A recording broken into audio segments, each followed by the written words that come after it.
I think this is rather relevant considering what's going on with the trial and all that jazz. Whether it's still going on as it has been for the past 2 months, or by the time this video comes out, the trial will be over. Either way, it's still going to be relevant. So as of now, I've seen 15 movies where Johnny Depp is the star, and when I mean star, I do mean the star. Like, he is the main draw, main face of the movie. He's not just a supporting character, so his first movie, Nightmare on Elm Street, will not be on here. Although he does have the most iconic death in that movie, he still definitely wasn't the star.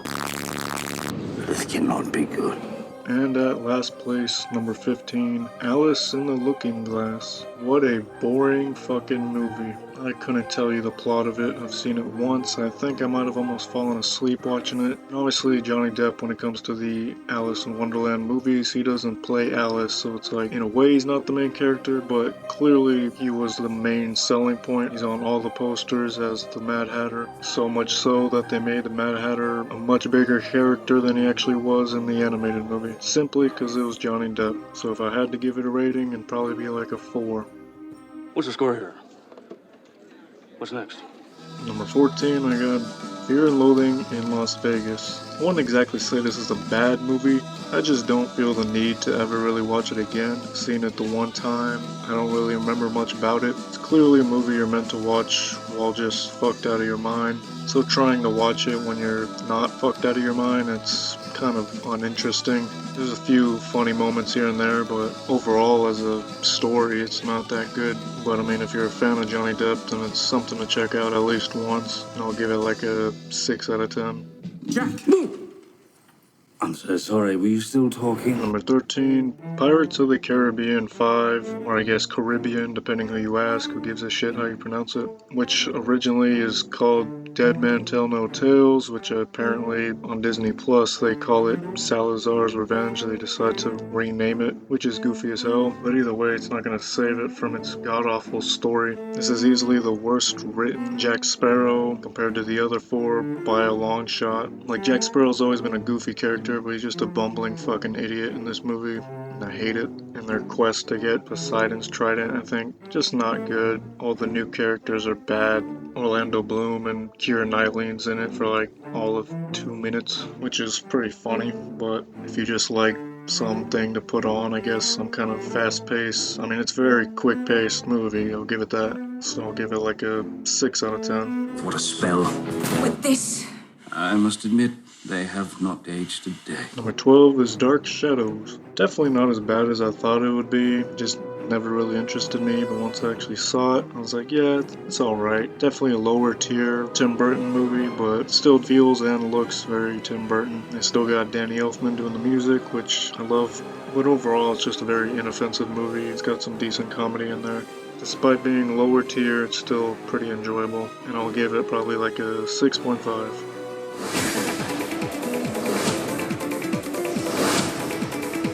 Number 11 is Once Upon a Time in Mexico, which Johnny Depp isn't so much as the main lead. He's actually kind of like the main antagonist to Antonio Banderas. But yeah, it's a really dumb, fun shootout type of film. So if you're into that, check it out. And I'll also give it like a 6.5. You stole my story. I don't believe I know you. Number 10 is Secret Window. This is definitely one of his least action-packed or big budget type of movies, where he simply plays a writer secluded in a cabin somewhere who's being basically accused of plagiarism, and the guy accusing him just keeps kind of popping up everywhere in his life, or at least out here in the woods. Yeah, I remember just really enjoying it the one time I seen it, and I'll give it a clean 7 out of 10. Look at his face. Number 9 is Black Mass. Now this one's interesting because this is like essentially the first movie for me that I've ever seen Johnny Depp play like a serious character, because my entire life I've only seen him play goofy ass characters. So seeing him as like this mob boss was interesting to me, and I mean, he pulls it off. So I mean, if you're a big fan of mobster movies, you've probably already seen it, but if you haven't, then definitely check it out. I'll also give it a 7 out of 10. You're absolutely, Alice. I'd know you anywhere. You're all late for tea! Number 8 is the first live-action Alice in Wonderland. Again, technically the main character is Alice, but they definitely made Mad Hatter basically the co-star of this movie. And I remember really liking this movie when it came out. Not sure how I'd feel about it now, but I've seen it a couple times and I've never hated it. It's obviously very drastically different from the animated movie, but I mean it's Tim Burton, so of course it's gonna look like that. And I mean, best I can say is it's just a very serviceable fantasy movie. It will also get a 7 out of 10. Now, these next two are like the only ones I actually had to put any thought into when it comes to which one I wanted to put over the other. So at number 7, I'm gonna put Did no one come to save me just because they missed me? Pirates of the Caribbean 3 at World's End, and I recently rewatched it for the purpose of this video. And yeah, I mean, there's a lot to like about this movie. I mean, it's a fun movie, but this one kind of irritates me. For one, it's a very bloated movie, which is proven to be true because the runtime is way too fucking long, just under 3 hours. And the biggest letdown is Davy Jones, because I fucking love Davy Jones in the second movie, and then the way they use him in this third movie is retarded, because they make him menacing and then decide to just take his legs under him and make him a fucking henchman to the British. I didn't fuck with that at all. Despite it being in the middle, it's still not perfect, so I'll give it like a 7. It's fine. And right above it at 6, I got Pirates 4 on Stranger Tides, which I like just a little bit better because it's very much a side mission, has nothing to do with the original trilogy, it's just its own fucking thing, which I like. I like the new added characters, I like giving Jack Sparrow an ex-girlfriend to mingle with, I guess, and the addition of Blackbeard was great. And I really like their addition of mermaids, because I mean, how you can have Pirates series without mermaids, so eventually we got it, and they did it pretty well. And I would even say the portrayal or writing of Jack Sparrow was better in this one than it was in the third one, despite me singing its praises way more than the third one. I'm still gonna give it like the same rating, because a 7 just sounds about right for a movie like this. Good morning, Starshine. The Earth says hello. Number 5, Charlie and the Chocolate Factory, baby. Like, I know that probably 90 to 95% of people prefer the original Gene Wilder one, but to me it's kind of like a tie because they're very different but obviously telling the exact same story. And a big plus to me is that this one has less singing. I hate when people just randomly break out into song. The only definitive thing I would say the original was better at was the Oompa Loompas. Those orange ones are fucking sweet. But I do very much enjoy this remake, if you want to call it that, and Johnny Depp as Willy Wonka is fucking comedy gold. Tell me how this fucker got away with this much drip in 2005, like, golly.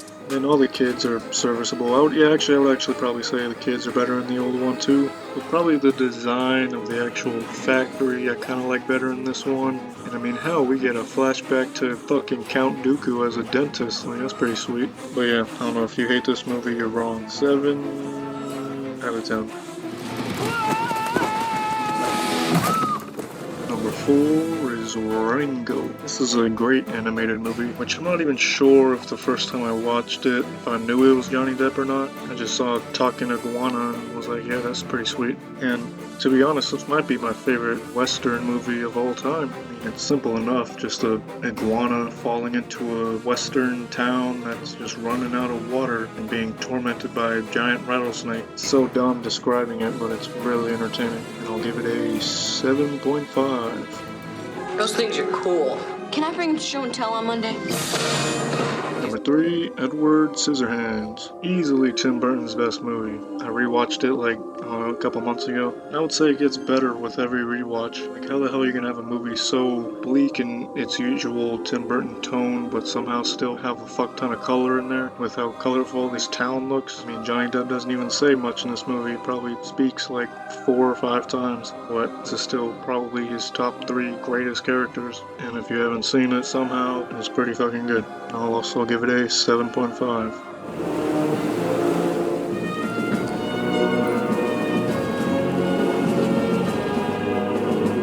Number 2 is the first Pirates of the Caribbean movie, Curse of the Black Pearl. It's definitely the best portrayal of Captain Jack Sparrow. I don't think he ever tops this one, and all the characters are done really well in this movie. The villain of Barbossa is great. The effects are good. Obviously, this was early 2000s, so the CGI was sparingly used, I would say. It's not overly used like it is now. It's just interesting seeing how the first movie is all about story of a dude trying to reclaim this pirate ship and another dude trying to release his curse, and then seeing it turn into a big bloated fucking mess in later movies. So yeah, it's pretty good, man. Pretty good. I'll give it a 8 out of 10. Hello, Beastie.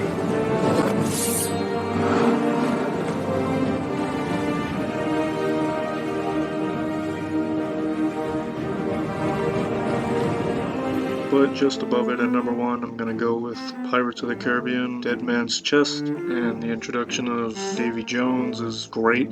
That CGI is from what, '06? It still holds up really good today. And obviously as a kid, when I think of pirates, I think of Davy Jones and the Kraken and the Flying Dutchman and all that shit, and all of that's in this movie. It's all done really, really well. Jack Sparrow is still hilarious. All the other main to side characters haven't gone to shit yet. The action is great. The score, I feel like, has been even upgraded from the first one. Like, the music in the first one's great, but this one has even greater music.